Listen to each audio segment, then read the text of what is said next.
foremost, I just want to get started with your background. I know that you're an attorney. Um, I don't know if you have any other degrees as well as a JD, but if you want to go a bit into your educational background, that'd be great. Sure.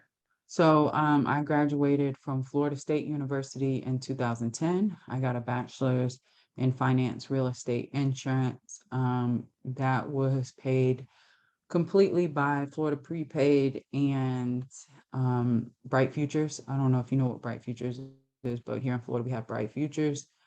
So I didn't have any loans from that. I left. I went to law school at University of Florida, where I got a JD and an MBA. My MBA was funded completely. I got a full scholarship, and I have law school loans. Then after that, I graduated, started working.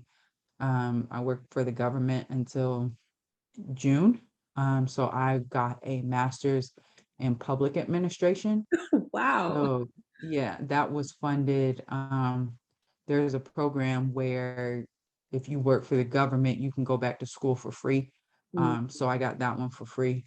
And then now I'm getting a PhD in politics and international affairs at University of South Florida. And that I have a fellowship for. So that one's funded. So I have law school's loans. That's it. Man, I want to be like you. You are so accomplished. Wow, that is so impressive. Thank you. Congratulations. So that's such a blessing that you've gotten the majority of your education covered. That's awesome. But as far as Yep. your as far as your law school student loan debt, has that been a hindrance in like your wealth journey or accomplishing any goals, family planning? Has that set you back at all? And in what ways, if you would like to go into it? So I worked in government for 7.5 years Mhm. because of the loan forgiveness program. Um, that was the major factor in why I stayed in government so long. I recently left because I had some issues at work after 8 years, and so I won't be doing loan forgiveness. And while I do think that it would have been a great benefit, and it did significantly affect my life because I stayed in government for 8 years.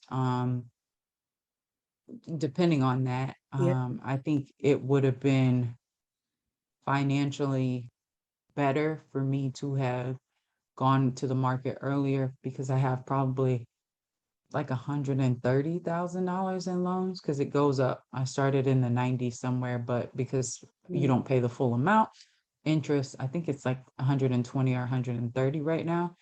Your And interest it rate? No, no, no, no, no, no. I think it's Oh, gone up over the 8 years, probably about 40,000. And I don't know what the interest rate is. I don't keep up with any of that because, like I said, I thought it was going to be forgiven. I was counting on that. I was paying $300 a month, so nothing significant.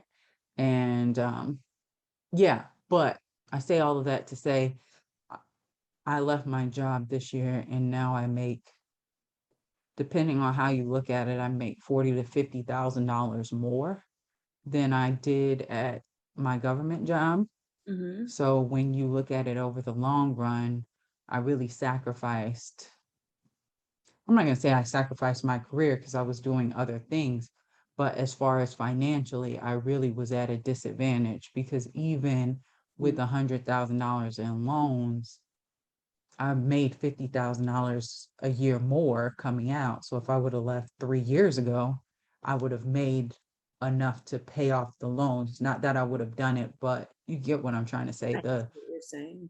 Yeah, the amount that I could have made in private practice would have covered the amount I lost from having to pay the loans back. So I would say that's how it's affected me was because it caused me to make I mean, I liked working in government, so I'm not going to say Yeah. that it was a disadvantage, but it caused me to make that decision to stay, and I lost on some financial Oh, benefits, I guess.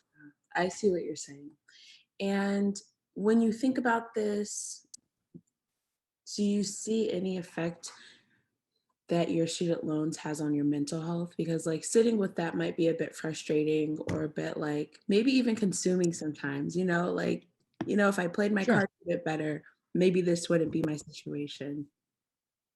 So I think that that probably affects you more when you're not in like a doctor or a lawyer. I think you expect that pretty early going into it that you're probably going to be taking on a large amount of debt. So what I will say is for law school, ended up at the University of Florida, but I also got into Columbia University, in New York. And in order to attend there, it would have been $400,000 as opposed to $100,000. And I think that for me, that would have been a significant burden and would have caused me to have to stay in private practice in order to pay it back. Oh my So, gosh. yeah, so I say that to say, um, I had a little scholarship from University of Florida, probably like $20,000. So it helped.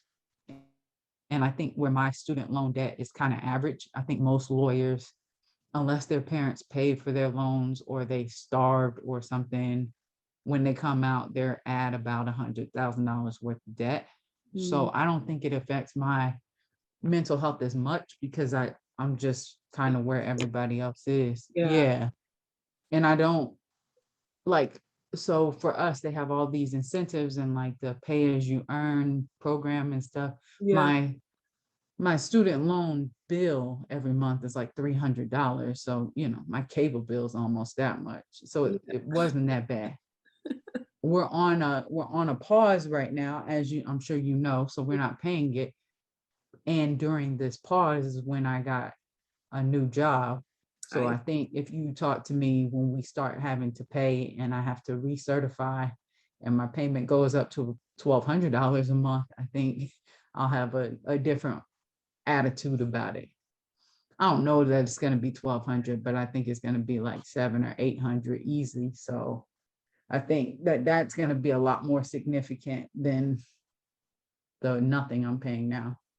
Sorry, yeah. my hair is doing weird stuff and I'm like looking at it and Oh, it looks good. It looks good. And oh, what was my next question for you? You just said something that I really wanted to touch back on. Oh, goodness. That was what I was going to ask you. So I know that you have about one, two, three, four, and you're working on a fifth degree. correct.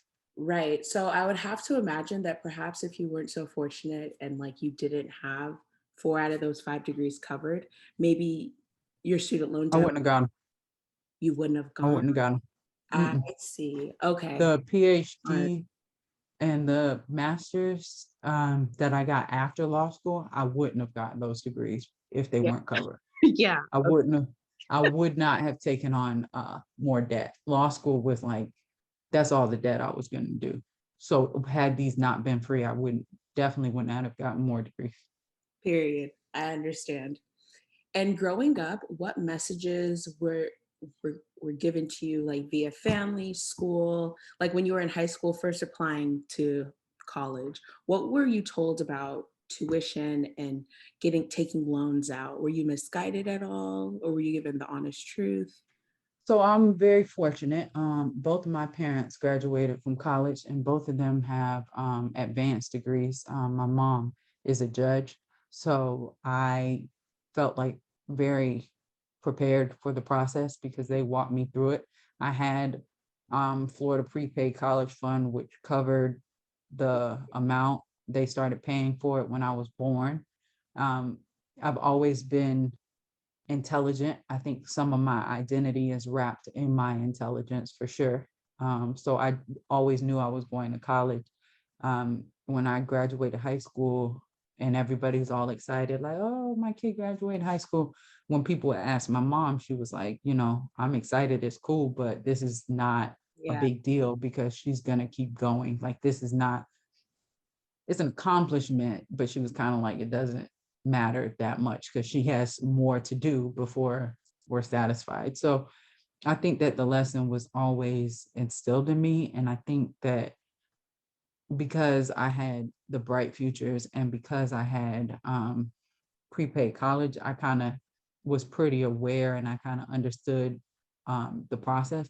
What I will say is, I think for African Americans, maybe females, males too, we don't emphasize the importance of Ivy League enough. We don't emphasize like how much of a benefit that could provide. And I get the whole HBCU, PWI argument, but especially as a lawyer, there are jobs that won't even look at your resume if it doesn't come from an Ivy League school. And I don't know that we're taught that, and how much it does matter. I think we have these delusions of grandeur, like, oh yeah, HBCU, it's amazing. And I'm sure it is. I'm not taking anything away from the experience that you get from an HBCU, but I think I wasn't educated, and most of us as African Americans aren't educated on the benefits that come with an Ivy League education. And whether you consider those benefits or not, like being able to work in certain industries, certain places, I'm not arguing that. I'm just saying that I don't feel like I was informed of those enough. And I feel like when we as African Americans are applying to college, Caucasians have college SAT prep. They take SAT prep right in 10th, 11th grade. They get tutors to do well on the SAT.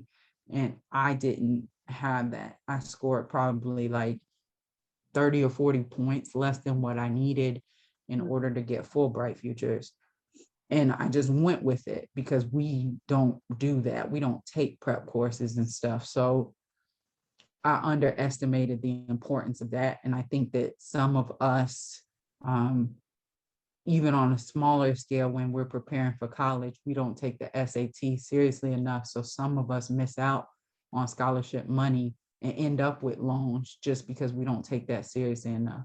When I went to law school, I did take a prep course and my score improved like 100 points. And that's how I was able to get into Ivy League universities. I had more recruiting me. I just chose to go in state because I still underestimated the importance of the Ivy League. So I think that overall, that's what I would say, that I wasn't guided enough. I went to a school in the hood, for lack of a better term, and they were just like, go to college, doesn't matter where, just go.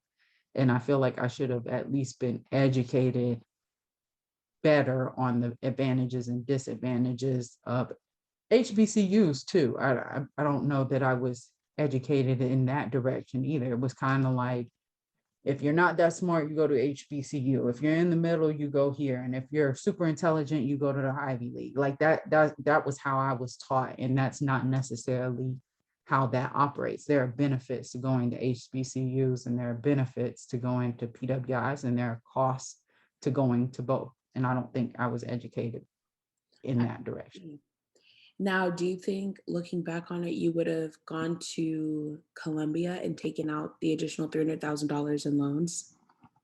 I have that conversation with myself sometimes. I don't know. You don't? I don't, knowing what I know now, I think the loans is a major problem, right? Like the loans for me was the biggest factor. But I think if you want to get seriously involved in politics right now as an African American, putting that Ivy League degree on there, I mean, President Obama came from the Ivy League. Michelle came from the Ivy League. Kamala was at a HBCU, but she also wasn't elected. She was chosen by Joe Biden. So I don't know. I don't know where I want to end up. I don't know. But I think if that was the route I wanted to take, like getting high into politics, I think that that's a cost I would have had to have bared. But I don't know if I would have wanted to. I don't know. I still don't know if it will weigh out. Yeah. I wouldn't have done it for undergrad. I will say that I wouldn't have. If I had the option to go to Ivy League for undergrad, I don't think anybody should have that many loans for undergrad. I discourage it. Absolutely. You bring up President Biden, and I wanted to know if I could get your thoughts on his, I don't want to say it's his failure, but his, He ain't doing nothing. He's not. I it's, mean, he's not doing any. So like he agreed that $10,000 would be reasonable, right? Like everybody's proposing 50. He's like, no, I'm not doing 50. Yeah, but other than putting a hold on it, which is cool, but for somebody like me who's no longer in government, that just means it's longer I'm gonna have to pay these things back, right? Because I'm not making qualified payments. So I'm just gonna be paying them back even longer. It's not like they're going away. I think that forgiving loans would be good, and they forget.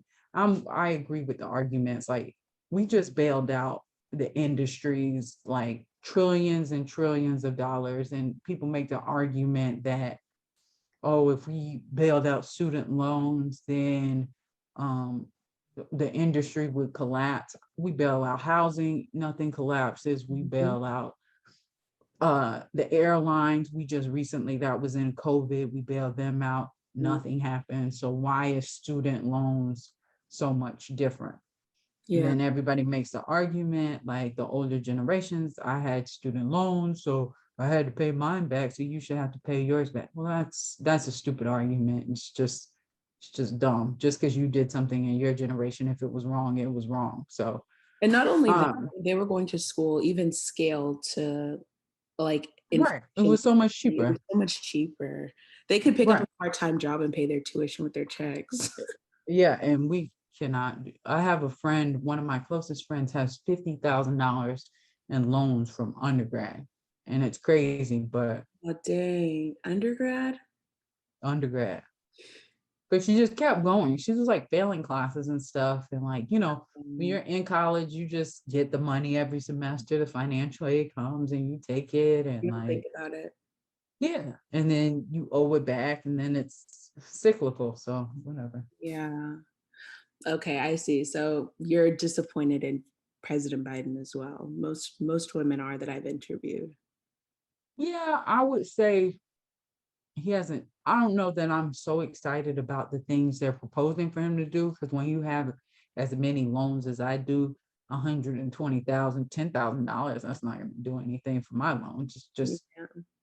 But I do notice that he did promise to do something and nothing has been done. So I will say I'm not personally like angry about it, like go take out my pitchfork, but I kind of get why everybody else is, especially if you're like a teacher or something who has a hard time paying them back. And you probably only have $10,000 to $15,000 worth of loans, and that could really make a difference Yeah. for you. I totally get why somebody like that would be upset. No, absolutely. I understand your perspective. And my next question for you is more so about your career and where you're at, the trajectory you're headed down. Do you see your white male counterparts with the amount of advanced degrees that you have? Or are you usually the most decorated employee in the rooms that you enter? I'm usually the most decorated. I've never met anybody who has as much education as I do.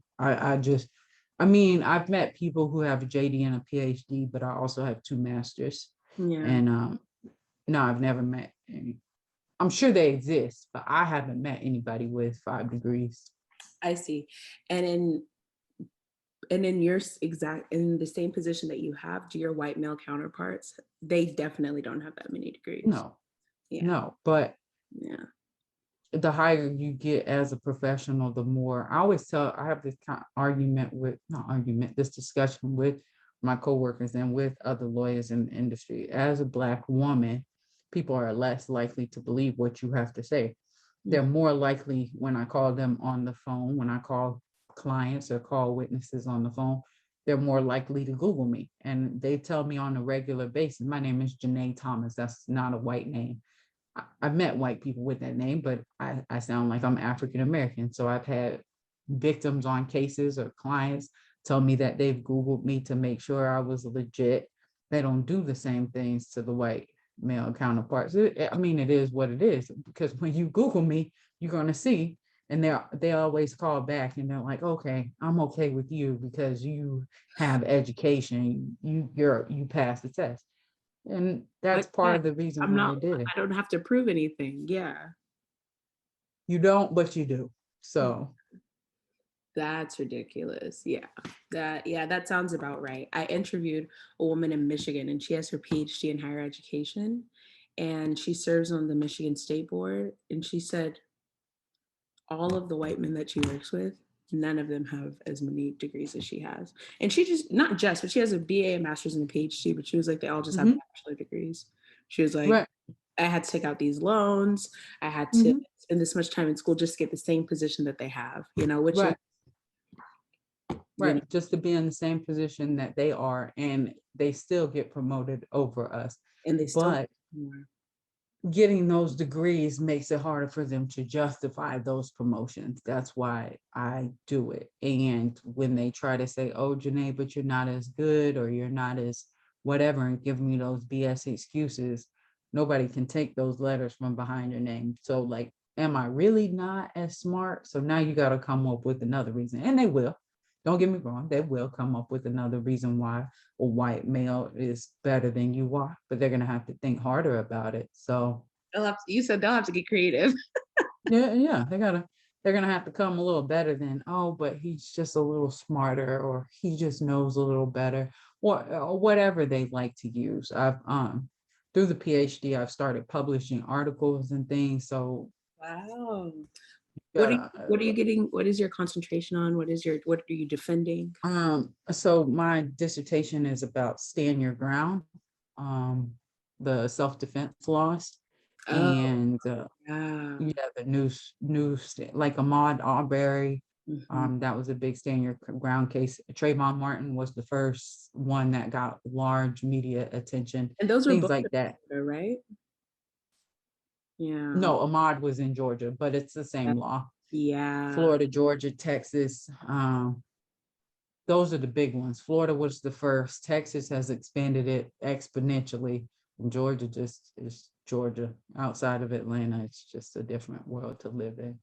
So, to go back to your question, yes, I think statistics show that African American women are have more degrees than any other demographic. Mhm. And I don't know, I can't speak to anybody else's motivation, but I think that's probably part of the reason why, because if we don't, it's like people just don't listen to us. Black males can kind of relate to their white male counterparts in that they're both male and they can bond over sports, or male, masculine, patriarchal things that they have these conversations about. And white females can bond with white males because they're white. They have that in common. But Black women in professional spaces dealing with white male bosses, which is kind of how it usually operates, you can't get those, we call it good old boy conversations, or good old boy promotions. You can't get that here. It's straight merit for us. So we have to be the most educated. We have to be the hardest working in order to get the same amount as far as the people who are just smoozing with the boss after work. Because I don't want to talk to them about the stupid stuff they talk to after work. So Yeah, no, 100%. Very well said. Absolutely.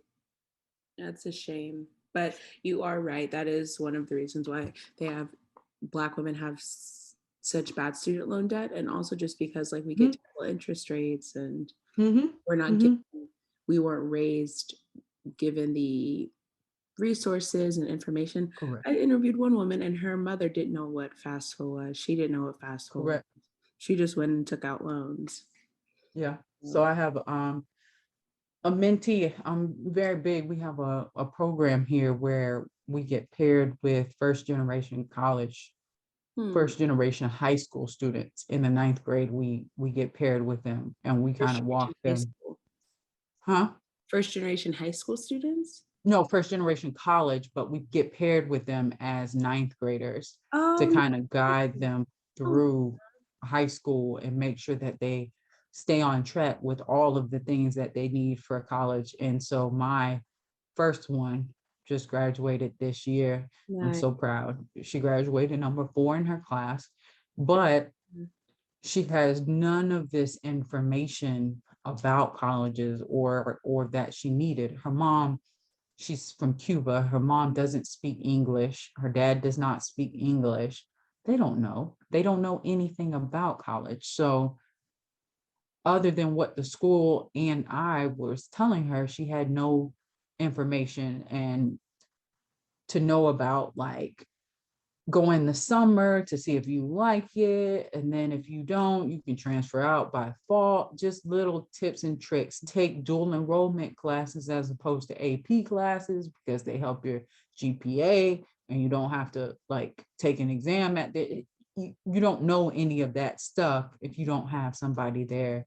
I Helping. was fortunate enough, like I said, both of my parents have advanced degrees, so they could read a syllabus and they could kind of guide me through it. But a lot of women, a lot of Black women don't have that at home, so they're just navigating this on their own, and that's very unfortunate. Yeah, absolutely. Yeah, I completely agree. Well, this Zoom is designed to be very aggressive and it will stop at 30 minutes. So we have about 60 seconds or less left. But Okay, thank you so much for your input, for having this conversation with me, no Janae. worries. Yeah, and I guess I'll look for you on the hill. I feel like I'm going to see you pretty soon. Maybe one day. Yeah, or you're already doing big things, but I'll see you on TV soon. Well, thank you very much. It was nice talking to you. Okay, it was nice talking to you too. Bye, Janae. Bye. Thank you.